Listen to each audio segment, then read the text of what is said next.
Hey you guys, it is Doll. I hope everyone had a beautiful, lovely, blessed day. I want this camera to come in focus really good because it is getting very dark outside and the light is not good in my house. Welcome to my channel. I'm just feeling very blessed this evening, and I want to say thank you for everyone who joined in the discussion yesterday on our struggles.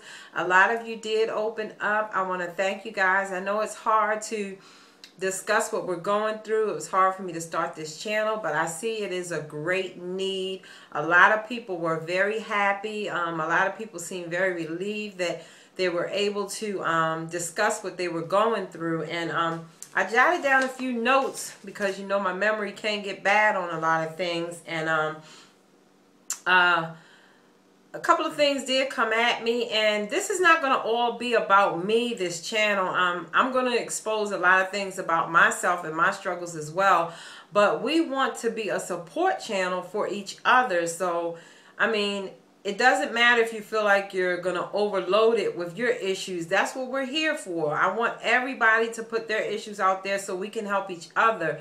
If someone's not feeling well, that's what we're here for. We're here to cheer each other up. We're here to help each other through what we're going through. So don't feel free to write whatever you want to write and express as far as you want to go. If you feel uncomfortable, then stop. And I totally understand.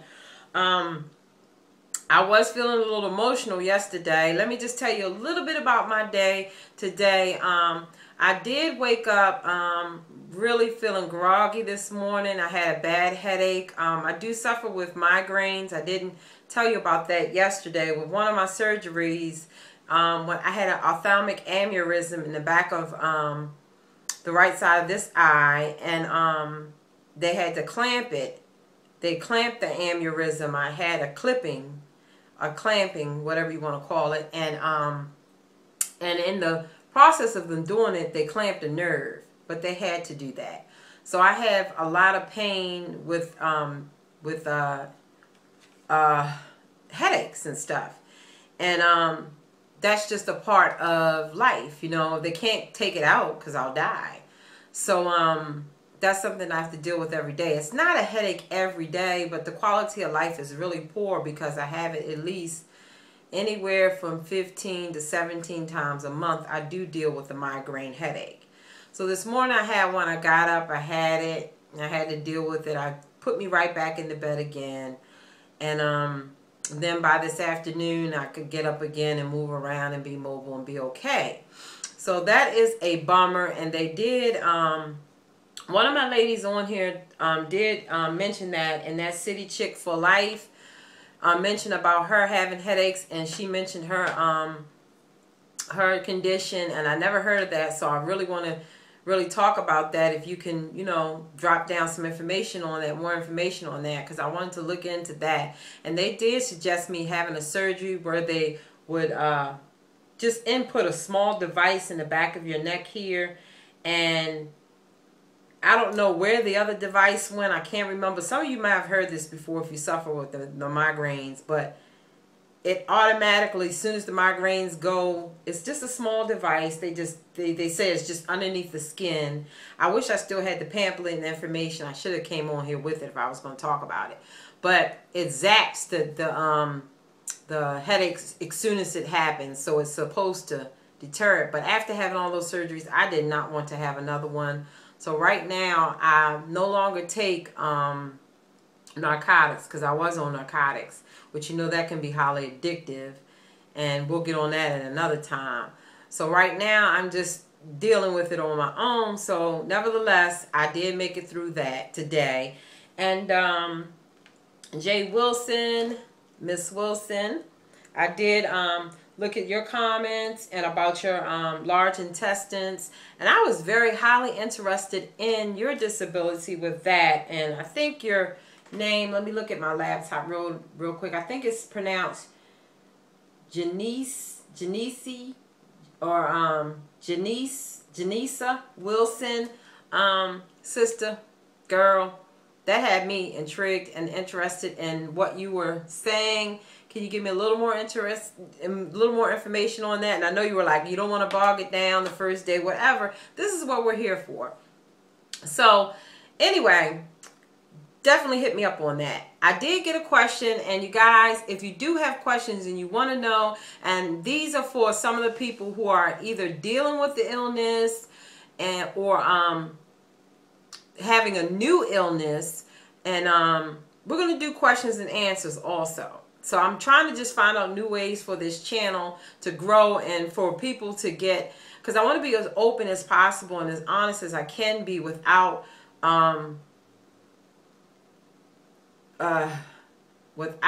try to help people without making it depressing for me, because some parts of my life can be depressing also. I did have a question. You can PM me if you don't want to put it actually on the because some people want it private, and I understand that. And if you don't want to just write it on the actual channel, you can PM me, or you can write it on the channel, because all my comments are approved, and then ask me to hold it. Don't put it out on the air, and I will hold it, and I'll just answer back to you privately. So somebody sent me a message, and they asked me to talk about dating. So this is what this really is going to be about. This actual segment today is going to be about dating with a disability. And this is coming from a woman's view. It may be the same with the men, because I noticed that I do have a couple of men on this channel. So I'm not biased on that at all. Dating with a disability, this is what my take on it is, because I found out about my disability at an early age, but I did not come to grips with it until I was 24 years old, knowing that it really was going to impact my life. And that's when I was really hot out on the dating scene. And I noticed that I didn't really want to tell guys that I had epilepsy, and I didn't want them to know. I felt like I was different. I thought that was going to run them away. So I didn't tell them, but I found myself getting into trouble by not telling them. And what happened was, boom, I'm either laying in their bed or we're out somewhere and I'm having a seizure. And they're like, wow, what the heck is wrong with this girl? And then, you know, with epilepsy, you're not supposed to drink. And not only do I have epilepsy, I have seizures from brain damage, from having surgeries from the AVM that I have. So I either have an epileptic seizure or I have a seizure that's brought on by brain damage. So one, I have an OR, which an OR is something that you can tell when you're going to have a seizure, because you have these signals that tell you it's getting ready to happen. And that means 90% of the time I do know, but 10% of the time I don't. So, you know, it'll happen, and then this guy doesn't even know what's going on. So as I got mature and older, I had to realize I need to tell them, because then they're chased away and they're ran away. They don't want to date me. So then it's like, wow, you know, I have to talk. I need to tell these people what's going on. So a lot of times the guys, they weren't supportive when I was younger, you know, and that's why you wanted to keep it hidden, because they thought you were a freak, you know. That's the way I felt. But as I got older, you know, I didn't tell him right off the bat, but when I noticed when we were dating and things started to get a little more serious with us, I was like, well, I need to tell him, because I don't want to scare this one away. So I would tell him, and as I got older, I got to be honest, when I was younger, it scared them really bad. But when I got into like my 30s and I would tell them, they would be really supportive. They were like, what do I need to do, baby? When it happens, what do I need to do? And I would give them the protocol of what to do, and they would be really supportive. So hiding it is not a good idea when you have epilepsy, when you're dating. You need to let them know, because it's going to freak them out when it happens. So it's better to prepare them before it happens. And that's any type of illness that you have, and especially epilepsy, because that's really scary. You know, it's a controllable disease, but or condition, but it's really will freak somebody out when it happens if they don't know what's wrong with you. It's been plenty of times that I've been with a guy and it happened, and then the ambulance comes and they don't know what's wrong. They think I even took a bad drug or something. So I didn't want this video to be real long, but it ended up being long. But the point in taking, and with all that being said, I just want to say that yes, you should let the person that you're dating, if it's going to be serious and you plan to spend time with this person, and I know it's hard to divulge that type of information, you need to let them know that you have a condition and that this is what needs to be done. And I know it's hard, but you need to keep yourself safe, and as well as, if you want this person in your life, you can't be deceiving to them, because that's going to freak them out and scare them, you know. And a lot of times you don't know, you know, when you don't know how it's going to go. So that's why a lot of times you don't want to divulge it, but you have to. I think the best thing is to do it. So yeah, dating is hard because you're afraid that you're going to lose them if you say anything. So I do feel you on that. So I hope that does answer some questions. We can open up a discussion below and let me know how you feel, because with maturity and age, it does change. Because like I said, when I was younger, it was much harder for me to be more direct about it. As I grew older, and it was much easier. And I want to add this. This is my second marriage. My first marriage, my husband was in his late 20s and I was in my late 30s. So I was almost 9 years older than him.